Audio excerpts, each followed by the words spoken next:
All right. And here we are. You got your 6-8-1 Dallas Cowboys who lost to the 11-4 Los Angeles Chargers now. And give me 1 second here. And sorry for that. This is our first time going live on our StreamYard here. So appreciate y'all being here. If you haven't already, go like and subscribe. And, we'll get straight into this. As Dallas Cowboys fans are calling for, this is probably the time of the year where you start doing some inner squad evaluations, starting to look at, what guys you want, what guys you don't want next year, who is needing to be here and who's not needing to be here. Mike, this game didn't mean nothing today. Obviously, it didn't really have a significant purpose when it comes to what this season can provide. But this is really the time of year, like I just said, is for squad evaluations. Is that where you're kind of at with all this? Yeah, absolutely. And the game just reflected the entire season. I can elaborate on that if you want, but that's kind of what the last three games were. Yeah. So at this point, you just got to look at next year what players on the team should be around and are going to be a good fit for the roster going into next year, and to determine that, so we know where we need to be on staffing. We got free agency starting March 12th, and then of course the draft. So starting evaluation now is key, and that starts obviously with the coaching. Yeah, sorry about that. I was going to turn off my fan. I'm pretty sure that it will create a lot of background noise for our viewers. So I took myself off there for a second and went to go turn that off. But yeah, I'll kind of let you elaborate first. Let's talk about this game, and then we can kind of start talking about, one, for our channel, what we want to do for this offseason program that we're going to go into. And then two, we can go into kind of what kind of evaluations you and I each will be studying and providing for our viewers and our fans. Yeah. So we went into this game with the change of Wycott and calling changes and coordination from the sideline, and then of course Matt Eberflus being up in the booth to get perspective. And yeah, more like a soft firing here. Yeah, I'm not really sure if that added anything positive to the outcome of the game. Obviously, winning is the key, but it's not such a big deal that we lost it. I kind of expected that we would. I didn't see anything that reflected any change or any improvement with that going into this game, and him being up in the booth.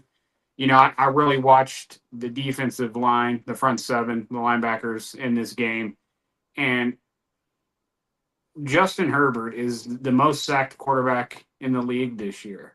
Yeah. And we could not get a single sack.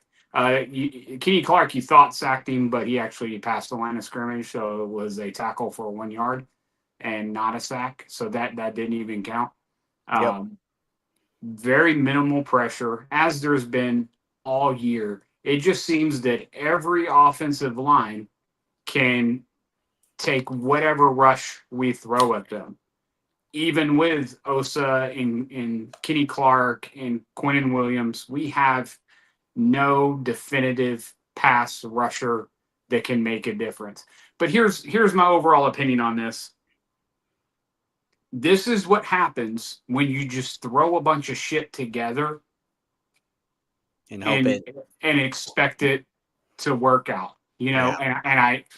And out of all of this, I really hope that Jerry Jones learned a lesson this year, that, you trade away a huge player, regardless of the outcome, and you think that you're going to be able to just put people in a position and they're just going to do what they're supposed to do without good coaching, without continuity, without practice, without time together.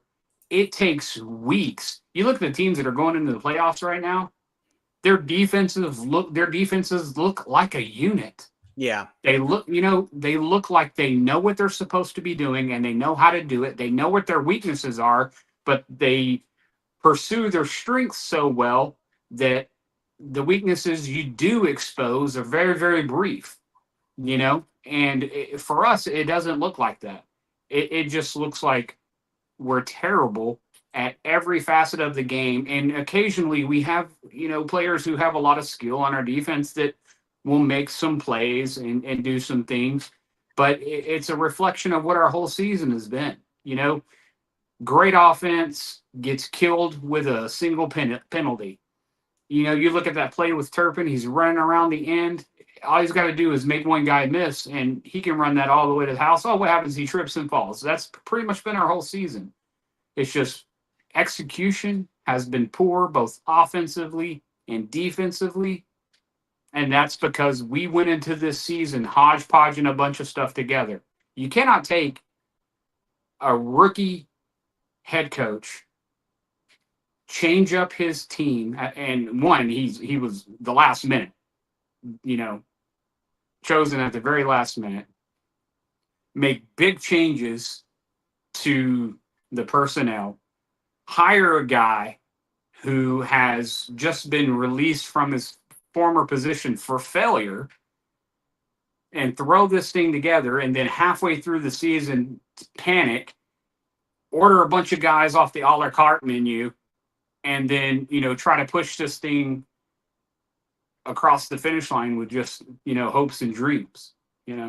So that's the outcome of this, and that's where we at. And I'm actually glad it happened. I think the team will be better for it next year, but they 100% have to start improving on what we were weakest at right now. Not in February after the Super Bowl. It needs to start right now. Evaluations from the top down has to start happening immediately. Yeah, I totally agree. It goes from all the way from Jerry Jones down to the players on the field. We have to evaluate every aspect of it. You really need to decide whether, the staff around Brian Schottenheimer, the guy you believe in to be your head coach, is worth keeping around. Obviously, I think that the offensive staff has proven to be worth keeping around on top of everything else. I think the defensive staff is where your biggest challenge is going to be this offseason when you're talking from a staff perspective, and even on a personnel perspective. When you're looking at this team overall, do we have questions on the offense? Sure, but it's really more on those tackle positions. It's like, how do you construct this offensive line to be more consistent throughout the year instead of, or even on a depth perspective, if we do have Guyan go down, or if we do have Steele go down, or how do we manage that to not hurt us in those games that we needed it? And then when you're talking on the defensive side, it's like you said, how do we get a little bit more pass rush? I know that Micah Parsons is not on this team anymore, but you can't ignore the issue. You've got your interior pressure. You're finding ways to stop the run. You're getting better. Don't get me wrong. This defense is, well, it's a little better. From a talent perspective, we got talent, I believe, there, but how do we find a way to maybe get a guy who knows how to actually build a scheme to fit the players and not necessarily make the players fit the scheme? And I think that's where we're getting things backwards here, is we're truly getting we have a defensive coordinator that's trying to force his scheme to work. And even with him moving up to the booth, or with him, saying we're making things one word terminology, it's not working. Eberflus should have been skilled enough and should have been smart enough to be able to put together a game plan that could have helped basically everyone else, or being able to help the players on the field. And then instead, after, were we on week 15 here, week 16? It has not improved at all. So if Jerry Jones keeps Matt Eberflus after everything we've gone through, I think you're set up for disappointment the next year. You still got 2 more games to show something, but even with the 3-game winning stretch where we were like, oh, we may have a chance to do this, we may have a chance to do that this upcoming playoffs, the scheme defensively still was not there. Like, you were still giving teams, 30 plus points. Like, yes, we won, but that's because of our offense, and our defense was able to step up a couple times. But look at Minnesota game. You got a pick and we scored to start the game, and you still, you couldn't stop nobody. Same thing with Justin Herbert today.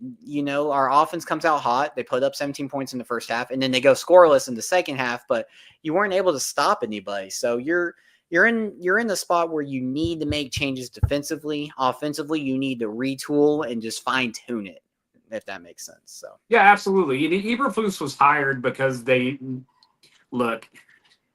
I get that Dallas is the most corporate franchise in all of sports for sure, top three, right? So it's like they have they have to pick their coaches who are going to be representative of the team and have a certain candor and character and all that racka. And I'm sure, you know, Eberflus is a good person.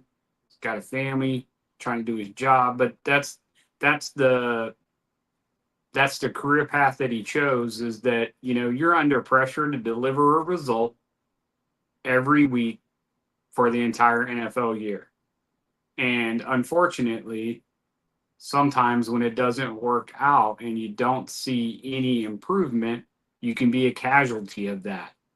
And they hired him knowing, that who he was as a person, and that's great. They're hiring on what they know about people, and I don't know if that's the wisest way to go about this. They probably also kept in the back of their mind that they were bringing on a first time head coach, also to the most recognizable sports franchise of all time, so that probably played a little bit into the back of their mind that they had that safety valve just in case Schottenheimer got overwhelmed or he got in trouble or he's having difficulties. He had someone who was experienced to lean into a little bit on that. But that cannot be the mentality you have. You have to hire guys on what they can do and what they've done and the ambitions and the drive and their ability to influence and motivate.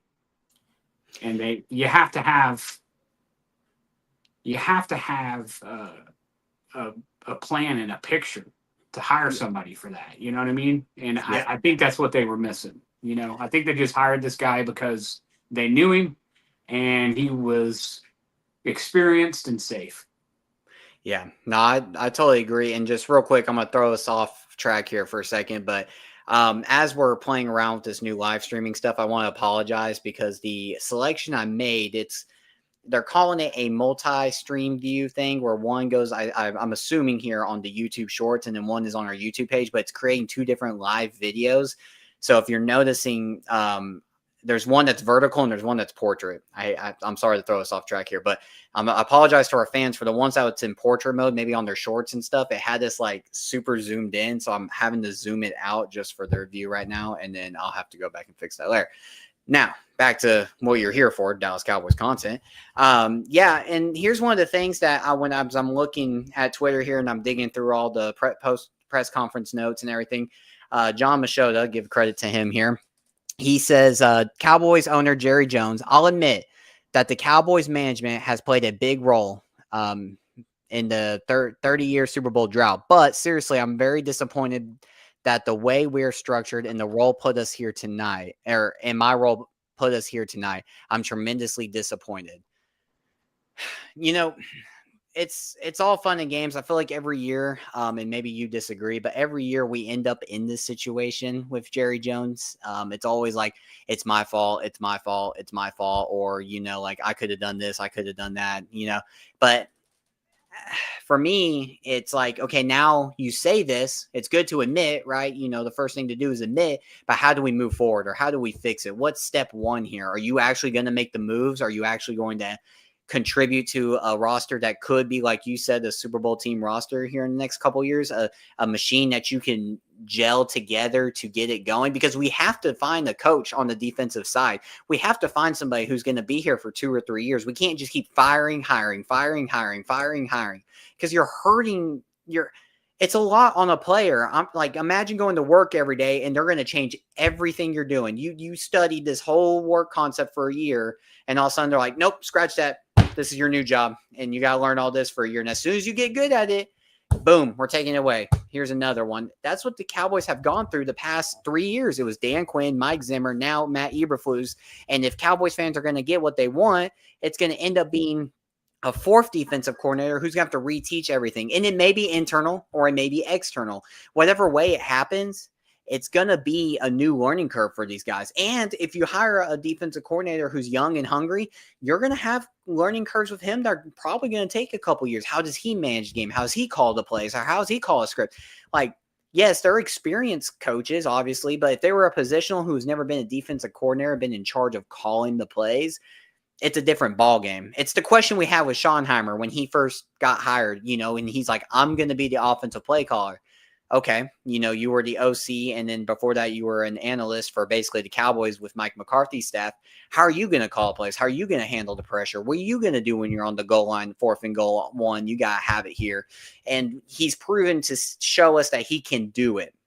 Sorry, I'm going on a rant here, but that's where I'm at when you're talking about this defensive staff is we have to get it solved, because what made Dallas really good during the Mike McCarthy era, it was, yes, you hit gold with Dan Quinn, being able to come in and really put a defense together and have a good scheme during the regular season.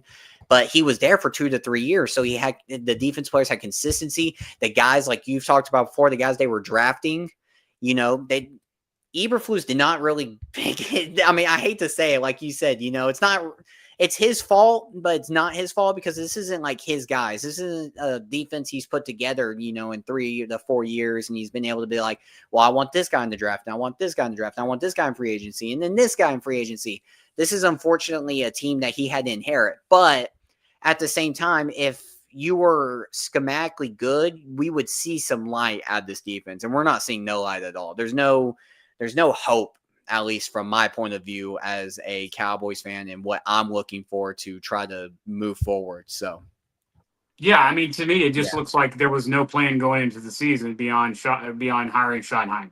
Yeah, And exactly. it's all evident of it. Micah Parsons, that was not planned. They made it work. It became convenient because of what we were able to do from it. But that wasn't a decision.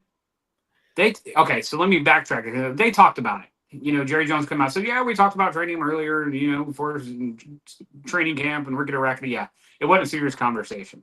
That decision was made the night Micah laid on the table. Yeah. That's when it was decided they were going to trade Micah. Yeah, you messed with the boss. You embarrassed the boss on TV like that, and that's what happened. That's the honest truth. That's my opinion. I think that's right. Eberflus, the same thing. He was hired because, one, there wasn't a whole lot of people available, and they needed safety and security to help Shoddy after, letting all the possible candidates take other positions and declining interviewing them. They grabbed Matt Eberflus just in case they needed a relief, and that's where we're at. And then when you realized, while none of this worked out very well, you hit the panic button, you dump some picks, you make some trades, you grab some guys. I looked this up earlier before this live stream. Yep. Do you know how many games this season we played the same 11 defensive players 2 weeks in a row? Maybe 2 or 3 times? Yeah, twice. Okay. It was a different personnel almost every week of the year. We have no continuity. It takes time for these guys to get acclimated to what they're supposed to be doing and knowing what their teammates can do around them. It's a lot easier to play with confidence than it is to, just know your assignment and assume you're going to be able to execute it. It's just crazy. This is one of the weirdest NFL seasons I have ever seen for the Dallas Cowboys. To have such a high level offensive roster with what I have grown to believe is a pretty good offensive coordinator in Schottenheimer, even as the head coach.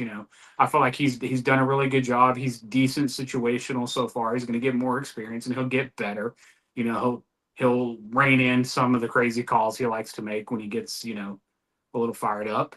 But it would really help to have a sound defense so that you don't feel the pressure to be offensively excellent every time you have a possession. And that's where we are this year. Yeah. And everybody wants to say, back didn't do this, and we only scored 17 points, and those things are going to happen. That's the NFL. Yeah. But if you have to literally go out and score 35, 40 points to win a game because your defense is just a strainer, then that's never going to work. So obviously the defense is the biggest issue here, and that's what's got to be addressed first. Yeah. No, I'm totally on board. I mean, all around. I mean, we can beat this dead horse all day. I mean, it feels like something that we've been talking about from week 1 to now. I mean, you've had this roller coaster on the defensive side, and even with the additions of Logan Wilson, Quentin Williams, guys who have brought an impact, which it mind blows. Like I'm blown by it, but why did we trade for Logan Wilson and we're not at least going to see the potential he has? I mean, are they trying to, take the load off him because we're not in potential contention anymore? Do you feel like there's something in practice that's not going right? Or can we talk about why is it Kenneth Murray getting all these snaps? Why is Kenneth Murray they trying to make it work with him? Are they just trying to get one last depth evaluation out of him? I mean, what is going on with this Logan Wilson, Kenneth Murray situation? I can't figure it out. I don't know if it's just, they're just trying to play a guy because, you don't want to break continuity. You don't want to take away his position, even if he's not, or is it Logan Wilson's not performing well enough? I mean, I think it's a little bit of both, to be honest. Yeah. But at this point, there's only like 5 or 6 players on the defense that I can honestly say have done well enough this season. Watching tonight's game, the defensive line was terrible. The linebackers were mediocre. The secondary was atrocious. I mean, it was just nothing worked well. And it's like, how can we not do anything well? Quentin Williams came in and it made a significant impact on the defensive line. We were able to have more success stopping the run, not completely, but more than we had previously. So what did teams do? They just said, okay, fine. We'll just focus on the flats and the quarters. Yeah. And they just beat us up in those ways. We'll toss it out to the flat. We'll block, we'll run some guys down the field, and we'll see if he can tackle us. And when you do that over and over and over again, you're going to get 5, 6, 7 yards every time because we don't have the ability to run anybody down or to stop anything around the edge like that. And that's a big, big problem. Those are things that have got to be addressed the most. But you have to know what you want your defense to do before you can start picking the players to do it. You can't pick the players and decide, we're going to force this defense on the group, even though their skills don't allow them to do that. I haven't seen enough of Logan Wilson to know what he's good at yet. Exactly. That's what I'm saying. You trade a 7th-round pick for him. Why are you not fit? This is the perfect time to do it. Now, it could change. They could have said, Kenneth Murray, this is your last game, and then it could be Logan Wilson the next game, and then they're like, Shamir James, you get the final one. But these are the games to do it. We're not evaluating properly if we're not playing everybody the same. So... And then we drafted linebackers. We drafted Luafau and we drafted Shamar James. And Luafau's been around for 2-3 years. Yeah, and it's like, why are we going and getting veterans that are cut from other teams to come over here and be our starters when we're drafting these guys? It would be different. It would be different if it was like a Bobby Wagner or if it was like a, super veteran, like someone who's been an all pro, but we're getting guys that are like the Chargers today did not want Kenneth Murray. There's a reason why they let him go. And we're like Sanborn, same way. Right. So sorry, I didn't disrupt you, but there you go. No, you're perfectly fine. I totally get it. That's what I'm saying. So it's like, we have guys that we pick that we don't even get to see play. And I don't know I don't know whose decision that is, which is confusing. We as fans, we don't have that insight. We don't know if Matt Eberflus is just like, no, this is what I want these guys to do. These are the guys I want doing it. Is that just because those are the guys he picked and he can't abandon them, or it makes him look like, he's admitting error, or is it just the fact that they really do believe that, Kenneth Murray is the best linebacker for that spot? Yeah. And either way, that's a double-edged sword. That's bad. No matter what, it's bad because he's bad. Yeah. So, and then we have the Trayvon Diggs fiasco. I don't know how you felt about that, but I really hoped that he would come out and show some flashes. I mean, I think he played as hard as he could. He made some tackles. He was getting physical. He did take a couple of beats, but at the same time, the guy hasn't played. So you can't just because you're good at football and you're talented and you're in the NFL doesn't mean you can just jog out onto the field at any given time and just take big moment after big moment and have success. It does not work like that. You have to practice, you have to prepare, you have to scheme, you have to watch film, you have to study, you have to walk through it, and most importantly, you have to get used to game football again. And he hasn't done that. I hope they leave him out there and let him finish out the season so we can get a good evaluation of what we have in him and if he can still be what he was, because we need it. Looking at the secondary, man, we need all the experience and talent we can get. And I'd rather keep what I know if it's decent and good than go grab another handful of cut guys and try to piece something together. But the most important thing is Eberflus needs to be removed tomorrow. oh, so you don't even want to see him finish the year? We need to assess everything we have right now. Yeah. So cut him, promote the next guy, promote the guys under them, let them finish it out for the year, see what they can offer, see what they can cook up, let them take control of the defense, and see what charge or spark they have. And then you know what you have, not only as your coaching staff, but as your actual team roster, what you have out there on the field. And as soon as the season's over, you can start looking to add coaching. Yeah. Yeah.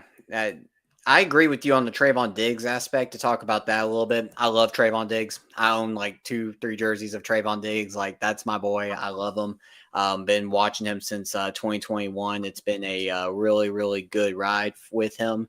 One of the things I will say, though, is I do think it takes time to get adjusted and get back on the field. And it's really unfortunate that with even what was going on, if the Dallas Cowboys decided to bench him because of personal issues, or maybe it was the knee's not ready, I truly believe that he should have gotten the opportunity to maybe get on the field a couple weeks ago when games maybe mattered, or maybe there was a motivation to get on the field and try to play. So it's just one of those things where I'm disappointed maybe from the organization aspect of not getting Trayvon on the field. I know, guys, to our viewers out there, I know that he hasn't been what he has been since 2021. He's not the all-pro. He's not the guy who's going out there and getting the, 8 interceptions and doing all that. But I still think that there is really good playmaking ability that he can add to this team. And I don't know if removing him at this moment is the best thing. Maybe after one more year, you give it one more year, and let's say that he doesn't perform, he doesn't stay on the field, then I'm good with it, because then Ravel by then should be good. Josh Butler by then should be good. Then you're going to have Kalen Carson that should be good by then. And then maybe you have a couple more guys that you decide to add on with Bland. But I don't know if getting rid of him is the best spot to start it. Now, it could Instead be of going up and picking up another Elam or something like that. Oh my gosh! Yeah, just keep Trayvon out there. He adds. He knows the team. He adds talent. He has some leadership, and he can help the other guys. And that's a better idea than cutting him, just going and trading him for some other unknown quantity and taking a risk. Especially when he's under contract. There's no reason to do that. He hasn't shown me enough yet to say he's got to go. Because I really believe that you got to have time on the field and you got to have time in the game to get reacclimated to it. You can't just come off. I mean, he didn't even play before he had the concussion. He barely played. Yeah.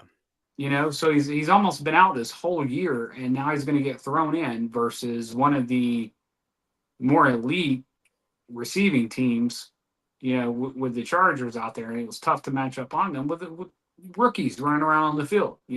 Traquise is a rookie. Rebel is a rookie. Deron Bland's not there. Stewart's only been here. This is his second year in the league. So that's what we have next year. Kalen Carson, multiple years in the league, but hasn't played very much either. Essentially still in his rookie level of maturity.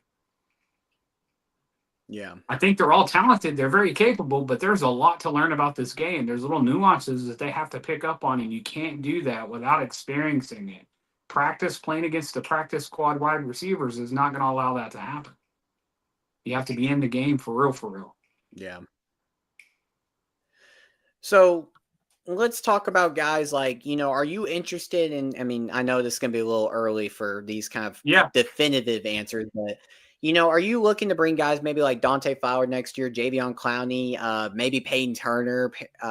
Let's see who else is on this list of 1-year contracts. Jack Sanborns of the world, Peyton. Yeah, I already said Peyton Turner. Are we looking these 1-year guys? Who are we really looking to bring back? I know you're a big Jadeveon Clowney guy, so I definitely think that he's good to bring back if, we need somebody after the free agency. But I definitely think we should pursue other guys if possible. Yeah, and here's my logic with this. You look at a guy like Dante Fowler, who is coming off a 10.5 sack season last year. There's a reason why that momentum stopped, right? So you're like, okay, why did he have very little success this year? And it's one of two things. One, there was a significant drop off in what he was capable of doing, and somehow our scouting and evaluating and player personnel staff did not catch it, and we picked him up anyway, which doesn't seem very logical. Or whatever he's being told is his role on this team due to the scheme is hindering his ability to do that. Because you would think anybody who has success of that level as a pass rusher on a defensive line with Quinnen Williams, Kenny Clark, and Osa Odigizua is going to be able to find opportunities, right? So which one of those two things can it be? I don't know. I don't have the answer. I really don't. I think it's very possibly a combination of both. If you have a guy who has 10.5 sacks, why would you let him go? But at the same time, that happens all over the league every year. So is it just a missed evaluation? Is he missed a step? Is he lost some strength? I don't know what it is. I can't put my finger on that one. But here's what I do know. I can't really answer to who should or should not go at this point until I know what the plan is for the defense moving forward. Yeah. Right? Until I know, okay, this is the kind of defense we're going to run, and this is the kind of coach that we're going to put in that position to run it. And then I can start evaluating what kind of players need to be on the team in order to execute it. If you were to force my hand right now, there's nobody on the team on the defensive line outside of Jadeveon Clowney that showed me any reason to keep them. Yeah. Just keeping it 100. No, I agree. You got to go back. He made more plays than any of our own guys that were on the team before him. Yeah, I think you got to go back down and break down the film, look at the stats, look at the critical plays they made and when they made them, not just, this guy had like 8 tackles for loss in this one game. Were they in critical situations? Was it just when the team gave up? Were we already blowing them out by 20? Things like that. I think it's going to be a very interesting offseason for you and I to go through, dig into really those fine details. Personally, as a fan, I've never done it. I'm excited to do it. I'm excited to be able to bring that kind of content to y'all. And hopefully you and I can have some really good conversations about what is the step going forward defensively. And then offensively, we can kind of challenge each other on figuring out, who is the RB2, who is the offensive line we need to bring back, who is, the wide receivers we need to bring back. The biggest question that everyone's going to ask who isn't looking into the deeper details like you and I are is, do you bring George Pickens back? Are you franchise tagging him? Are you signing him to a multi-year deal to push the money around? What is the answer at the wide receiver 2? Do you think Ryan Flournoy has done enough to solidify himself at wide receiver 2, and you're going to let George Pickens walk or potentially franchise tag him and then trade him? What is the answer for these situations? And I think we got a lot to go through. And just for fun here, let's see here. Let's see if I can pull it up. Let's see if I don't know if you can see this. Let's see how this turns out here. Can you see this? You see this? Yeah. There you go. That must be very, very recent. Yes, it is. Yeah. Yep, that is our defense coordinator. Shout out to the Cowboys Network. They provide this awesome clip for us as the Dallas Cowboys Twitter posted the final score. So that is your defense coordinator currently. Yeah, it's Leaky the Clown. Oh man, so yeah, man, we got to get some oil for that guy, man. He's running a few quarters low. It's leaking everywhere. There's leaks all up and down the road, down the block, in the parking lot, man, on the sidewalk, driveway. It's sad. It's sad because when you and I watch the game together, we always have it. We got look, for our viewers. Look, we love football, and so this year we decided to invest into a really nice TV. We bought a nice one, real big. How big is it? What, 70-inch? Yeah, it's like 75 inches. So we put the Cowboys game on it. We got the surround sound. We got big old TV for the Cowboys game. We want to put them on the biggest screen we can to watch them. And today was the first time this year we were like, let's add the Carolina game. Yeah. Let's add another game, and then let's add Red Zone on there. And we're watching 4 games while the Cowboys game's going on in the bottom left corner. And next thing I know, the game's like over. Like I'm watching all these other games for situations that teams are actually competing and fighting for matter. And it's just sad because you wait all year. You go through desperate times. I remember in our first episode, the first thing I mentioned was I was watching John Cena's retirement tour to keep me entertained. And so it's such disappointment that after 16 weeks, this is where we're at, man. I was really looking forward to more. I thought that we could bring more to the table, even showing with the defensive struggles early. I thought maybe we could finally get to click because we all gave optimism and hope that things would click, with the new staff and all that. But it just hasn't get going. And today was not a day that showed you any excitement or improvement at all. Yeah, so before we get into kind of what some of the things we're going to do as the season's winding to a close, I have a question for you just to kind of tease a little bit of what we're going to be talking about during the draft, right? That's going to be coming up. I think it's April 23rd, 25th this year. March 12th, I think, is the free agency. But we'll do some player evaluations, getting down to the end here, and we'll go position by position, good and bad about it, and just start kind of getting an idea of what we have and what we need. But this is a question I thought was interesting. I heard this on another podcast, and I really liked it. But so here's what we got. Right now, Dallas is sitting at 13th with their pick. Their first round pick. And I think Green Bay's 20 something, right? So we have the 2 first round picks. We have no round 2 or round 3 pick. Yep. We have 1 4th round pick, 3 5th round picks, no 6th round picks, and multiple conditional 7th round picks that Jerry will spend on players who are injured. And, it's true. I know. I'm laughing because I know it's true. Yeah. So, would you... Okay, let me throw it to you like this. How would you want to utilize those picks as they currently are?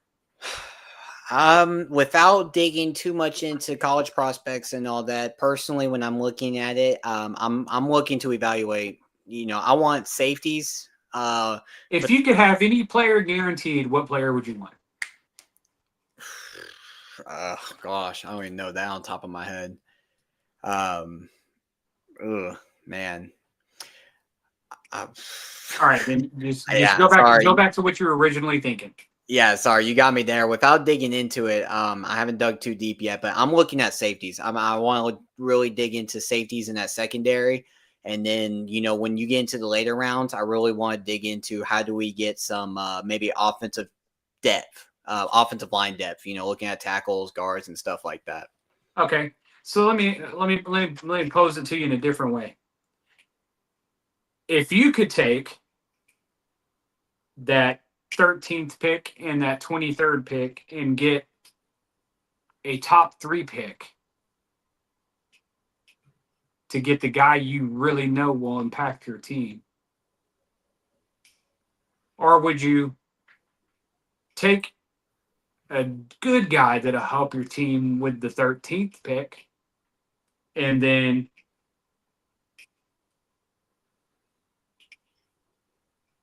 a good player with your 23rd pick? Or would you take that 23rd pick and trade it for some day 2, day 3 picks to fill more? Because here's what I'm thinking, man. We're gonna blow some holes in this defense. Yeah, This is going to be a high turnover thing. Just looking at way the contracts are set up and the way the personnel and the roster is sitting right now, yeah, I think there's going to be players that go with Eberflus for sure. So we're going to have some holes, right? yeah.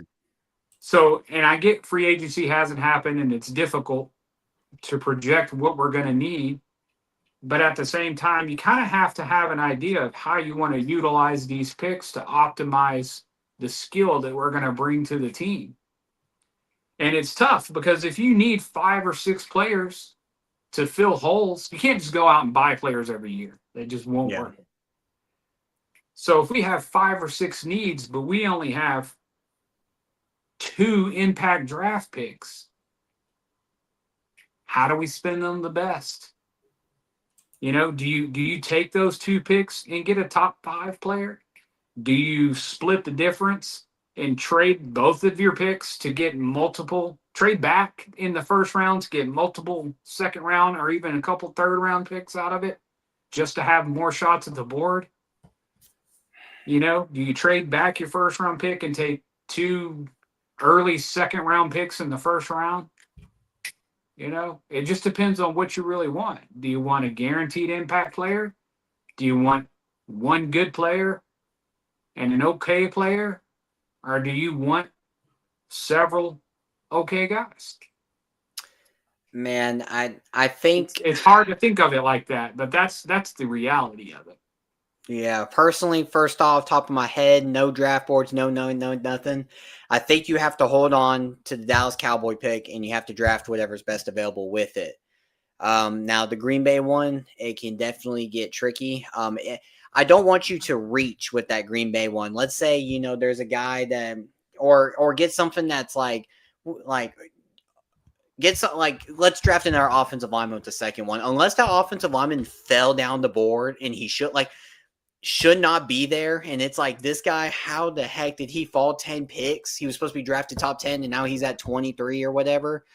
Then get him. But not saying I want offensive linemen. Please don't draft an offensive lineman. I've seen too much of it. But in this scenario, if someone falls, take them with that Green Bay pick. If not, I'm okay personally. If I know my draft board and let's say I'm like, man, there's a lot of good day 2, day 3 guys that we could really use on, again, early second round pick, which would be like, top 5 second rounds. And then you get like a third rounder with it or something, or you get a 4th rounder with it to help draft that extra depth. I'm all in for it. But that Green Bay one, I think you can be flexible with. The Dallas one, you need to use it on best available at that position. Or don't reach. Do not reach. I know in the past we've been known to reach for guys, and sometimes they've worked out. Tyler Smith, they really kind of made fun of him getting drafted, and yeah, it worked out, right? And I'm okay with reaching. But in this draft in particular, I really think you need to stick to your guns and draft best available, or if you really are feeling it, and this is not, I'm bouncing around with all my ideas here, you could trade up, but I don't think you should. I don't think you should cash both picks for a top 5 pick. I think you should use the one you have for best available, and then that other one, if no one's there and you feel like you're reaching, get an early day 2 pick, and then add a second or third pick with it to kind of get you go through the draft. One of the things I was thinking was you keep your pick at 13, wherever it ends up. Maybe it'll end up 12 or 10 or 11, hopefully. But that 23rd pick, you could potentially add a little sweetener to that. Yeah. I don't know how much bargaining power you're going to get with a 4th or multiple 5th round picks. But you could always trade down with that pick for a team that doesn't have, an immediate high impact need like that, and they're willing to ride a little further back of the pack. Yeah. And maybe you get back into the top 15 with it and get multiple impact guys that way with it. Because I really believe that with that 23rd pick, if that's where it stays, you're going to get a second day guy early. Yeah. To be honest. So if we could possibly make that pick, I'm okay with not having second day and third day picks if we can get multiple impact guys on day 1. Okay. And I'd be willing to trade, some of what we have for 27 towards that, maybe a second round pick, with our first round pick at 23 this year, trade down to get back into the top 15. So then we could end up with like the 10th and the 14th or the 10th and the 13th, 15th, something like that. And you get a couple quality guys, because it's like one of these things. What if like Reese is there at 5? Yeah. Do you trade both of your picks to get that kind of a player? These are just some of the things we're going to have to look at and talk about. This is just a little teaser into it. But the rough part, this is the tough part, Bubba, is that we've only got 2 first-round picks to pretty much handle our whole draft for 2026. Yeah. The rest of it is going to have to come from re-signings and free agency. The good news is, they got to count. You know what? Let me ask you this question.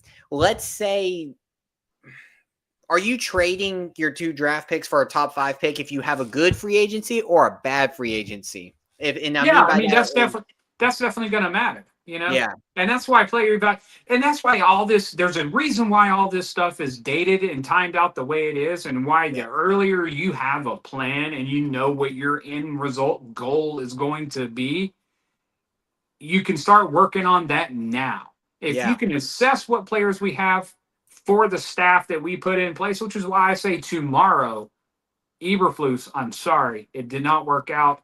Great coach, great person. We got to get somebody in here who's going to balance out the team and work hand in hand with the rest of the coaching staff and reflects the offense very, very well.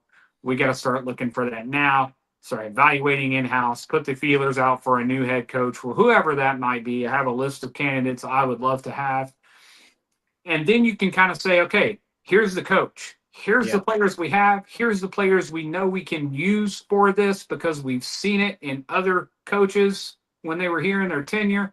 And then this is what we really need to be looking for in free agency and/or / the draft. Yeah. And then you just kind of see where it falls once that happens. And we'll walk all the way through those stages on the podcast with you and I here. But that's kind of what I'm looking at right now. And we got to do first things first. And that's assess what we have. But we have to have a direction. Yeah. Or we're just going to be doing the same thing again. Hopefully it doesn't turn out to be one of those things like 2 off seasons ago where Jerry Jones and the coaching staff does not paint the picture for you. They don't do nothing. Like, hopefully as we do this and we go through this, our front office paints the picture of what direction we're going in the draft. Because in my opinion, if you have a successful free agency and you feel that you really got the guys back that you wanted, or you got the depth you needed, or you reached out to free agents and got them, I would be totally open to trading your 2 first-round picks for a top 5 pick for your guy, the linebacker of Ohio State, like I would love to do that was just an but example. Yeah. if you don't have like a good free agency and you don't go get the guys you need to and you don't get the depth you need to, then you can't make that kind of move. In my opinion, you can't trade both your first round picks for one guy. You have to keep 2 because you need the depth or you need the utility and being able to get 2 different kind of guys in the first round. So you would rather have a Luafau and an Azaraku than a Quinnen Williams? Because that's the difference between trading that those first round picks for a top 5 player or just taking best position available for what's there talent wise. So those are kind of things we got to think about. Depending on how this free agency and this re-sign period goes, yeah, I would rather take a Luafau. I mean, but it really depends because if you get the guys, I'm all in for one, and I'm all in for getting that star guy. But it just really depends if Jerry Jones decides to be aggressive. You were aggressive during the trade deadline. Don't stop the momentum. Go get some guys. Don't go get scrubs. Don't go get guys who are retreads. Yeah, retreads. Go sign like the Bobby Wagners of the world. Go get veterans. I'm not scared of older veterans. I'm not scared if the Cowboys were like, hey, we're bringing in. I'm sorry, I'm using Bobby Wagner a lot, but he's just an example that hits the top. Yeah, you watched him earlier, so it's in there. So if I see Bobby Wagner walk through our door and I'm like, this guy's had a great 2 years, why not? He's been proven to keep having great success. Or if they're like, Patrick Queen's on the market, Roquan Smith's on the market, and I'm naming linebackers like nobody else. But those are the guys that I'm thinking of that if they were there, you're aggressive and you go get them. Not just because they're not Cowboys and they're not homegrown and they're not, used to that culture. Dude, no one, they won't admit it. Non-Cowboys fans won't admit it. But anyone would take a star on the side of their helmet. And I don't care what anybody says. If Jerry Jones offered them a fair check to have a star on the side of their helmet, they're coming to Dallas. They know what comes with the star. They know the fandom that comes with the star. And they know what kind of level that they can enter with that star on the side of their helmet. The only thing is Jerry feels that it's a very unique thing to have it on the side of your helmet. So he makes sure that he gets the guy. He knows what he's worth. Right. Yeah. I like your logic, and I totally get it. For this particular draft, if I had to give up my 2 first-round picks to get a top 5 impact, gonna be a star from day one player, I think that I have to do it. No matter what? No matter what. And the reason why I say that is because at best, we're only going to get 2 good players at best. And that's if they all work out. And that never happens. That doesn't always happen is what I'm saying. So we're taking a shot on 2 good players anyway.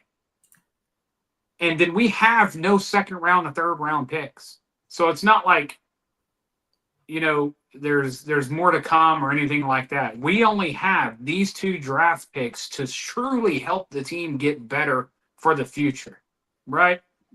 If I were to say, we had 2 second round picks and our third round pick, and then we had the 2 first round picks and one of them struck out, and then, maybe we could fall back on the second rounds and the third round picks to get a couple more guys that could potentially work out. That would be one thing, but we don't have that luxury. We really don't. We have 2 first-round picks to help the team as much as possible right now. And the way our defense is looking, it's going to be tough to go out and find enough impact players in the free agency to fill some of these gaps. So I would rather solidify – I mean, I would love to get a second linebacker to match with Overshown. I would love to get another great cornerback to put over there with Bland or Chavon. I would love to get a safety that I know is going to perform from day one, no questions asked, just out of sheer talent and experience. Then gamble my whole draft on 2 maybe good players. You know what I mean? So that's just kind of where my mindset's at. I think that's where we're at with the tenure of the team and what it's going to take to get the defense right so that they can help the offense next year. I feel good about next year. I really, really do. I think there was some great lessons learned by our front office. I think Jerry Jones is experiencing life in a different way than he has previously, just to put a rosy tint on that. Yeah. And I think the sense of urgency and the sense of uh, taking responsibility on it is actually really, really honest and true from him right now. As much as how we feel about the front office and about Jerry Jones as a GM, I think he really, really does realize that things are going to have to change, and he's going to have to change his way of thinking and his way of running the team in order to make that happen. And it's going to have to happen quickly. And I think I really, truly feel like he sees that right now. So, he doesn't have a lot of time, and he's got to make as much impact as quickly as possible if he wants to see this team get turned around soon. Yeah. And I mean, that's the way of the game. That's how you play in the NFL. You have to eventually, if you look at really outside of the Chiefs, the most recent Super Bowl champs outside the Chiefs in the past decade, it has been the teams who have been all nothing but aggressive. Look at the Rams in 2021. They trade for Stafford. They got all these guys and they shoved it in there, and they're like, go win us the game. And they won it, even with Odell tearing his ACL in the first half. Like, right. You have to, in life and with everything like this, you have to eventually just say, I'm all in. And if it doesn't work out, then you have to live with it. But trying to build a dynasty or trying to build something, it don't happen. It doesn't happen very often anymore. Look since the 90s Cowboys, how much dynasties have really come around. It was the 90s Cowboys, then the Patriots with Tom Brady, and then the Chiefs for the past 7 years. And so it's not like every team has these dynasties anymore. Everyone's like, they find a way to get the key pieces, realize that they got a lot of potential on their team. Then they get the last little pieces, and then they go all in. It's what the Eagles are doing. That's what the Eagles did last year. Yeah. They got Saquon. They got, they drafted over the years. They're like, okay, we got this, we got that. We got Jalen Carter. We got Jalen Hurts. We got A.J. Brown. And then they almost won once. And then they had a downhill year. And then they got right back into it because they're like, we need Saquon. We have to go get the top running back in the league. Why not? And all of a sudden, they win Super Bowls because that's how they do it. And I think Jerry's learning that. I think you saw it this year. I think at the trade deadline, he could have sat back. He could have kicked his feet up and said, there's no hope. There ain't no reason why I should do this. But he truly believed. Let me do the little, I truly believed, Jerry Jones impression. But that trade Micah Parsons was the way to go for his organization. And it was a way to use those assets to go get other guys. And so far, he's proven it. Yeah. He got Quinnen Williams. I think that was the great first step. He re-signed DeRon Bland. He re-signed Jake Ferguson. I think he's making the right move so far, but continue that momentum. Continue that success that you're having, Jerry. Right now. Right now. Right now. Yeah, right. Like you said, I fire Eberflus. I'm like, start tomorrow. Yeah. If it happens, if it really happens, I'm going to really believe in what Jerry's doing, and here's another thing too is, and I'm kind of reading Twitter off to the side here, so I'm sorry if I'm derailing things, but even they're looking at, starting Tyler Smith at left tackle. So they're looking to make moves. I'm just hoping that from a front office standpoint, Jerry's making the moves he needs to better his team. There's really no point in holding on to Eberflus anymore. You fire him now, you fire him in 2 games. It don't matter. The Cowboys defense isn't just going to change overnight. We have no reason why to keep him here. He was supposed to be here to be that veteran presence, and obviously he was not a veteran presence. Yeah. So 100% agree. But yeah, man. You can't build an airplane in the sky, and that's kind of what I felt like we were doing this year. And it don't work like that. And I think Jerry learned a big lesson. But I think he found some. I think he went against his own principles this year. Yeah. And I think it worked out most favorably. Like, I really think he learned that, hey, this does work and we can do it this way. And I can just go find some guys that are talented and add them to the team and make a difference, and that's good. because that disproves his homegrown theory, because that's not going to work. We don't have the draft picks to be homegrown right now. We have to have immediate impact, but we have to have a direction. We have to have a horizon line, and we can't do that until we know what kind of coach we have. And that's the most important thing to take away from this live podcast is players are players, and that's great. And they're talented, and they're the ones that play. But at the end of the day, we need our Saquon DC. Yeah. And you got to do whatever it takes to get that guy. Yeah. You gotta go get somebody who's willing to go against the grain with you, Jerry, and you need to be comfortable with sitting back and saying, "Hey, go do y'all's thing." Yeah. What do you want? And I'll do it. Because, I mean, there's guys out there. There's Al Harris, Kelvin Shepard, Robert Saleh, Navarro Bowman. Navarro Bowman's coming up. I would love to see that. These player coaches, man, they make a difference. Yeah. You know, we got Jamil Aday, the Bills. We got Bobby Babich at the Bills. There's Joseph with the Saints.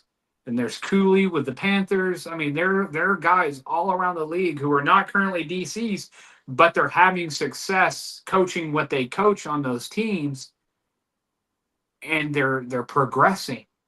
Yeah. You know, you match a young guy who's got, you know, a plan and an idea and a methodology and talent with our new head coach, and you can establish something for 3 or 4 years and build on that and have continuity. But it's not going to be Schottenheimer and Eberflus. That's just not that chemistry don't work. Yeah. No, I totally agree. That's all I got. Yeah, man. I think it was a good hour run here, guys. So yeah, man, we're about as lost and confused as you are. No, I'm just kidding. We're happy to be doing this, breaking this stuff down, and just like always, man, we appreciate y'all. And if y'all have any players you want us to scout, any players you want us to evaluate, whether it's college or NFL, man, put it in the comments. You want to talk about defensive coordinators that we could look at? Let's break down their schemes, man. Let's do this. We appreciate y'all's support. If you haven't, like, comment, subscribe, join our journey, man. We've been part of this for the year, and we're excited to keep on going. Until next time, Cowboys game plan.